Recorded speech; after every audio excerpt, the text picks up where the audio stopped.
இருக்கிற காசை வச்சு கூட நீங்கள் தப்பிச்சிருவீங்க. இருக்கிற காசை வச்சு என்ன வேலை பார்த்தாலும் அதை தப்பிச்சிடலாம்.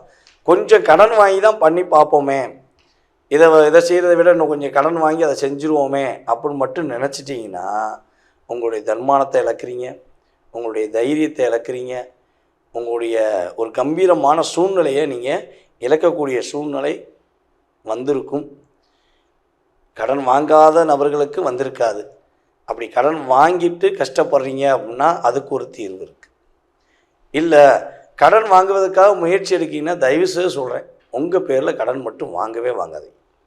ஏன்னா உங்கள் பேரில் கடன் வாங்கிட்டீங்கன்னா அதை அடைப்பதற்கு நீங்கள் என்ன சொல்லணும்னா 2 ஜென்மம் பிறந்து வரணும்னு சொல்லுவாங்க பார்த்தீங்களா, அதே மாதிரி தான் நீங்கள் அப்படி மாட்டிக்கிட்டு முடிக்க வேண்டிய சூழ்நிலை. அதாவது தினம் தினம் செத்து பிழைக்கிறேன் அப்படிங்கிற மாதிரி தான் நீங்கள் வார்த்தையை பயன்படுத்தக்கூடிய கட்டாயம் வந்துடும். அப்போ நம்மளுடைய மேசராசி அன்பர்கள் உறுதியாக கடன் சம்பந்தப்பட்ட விஷயங்களை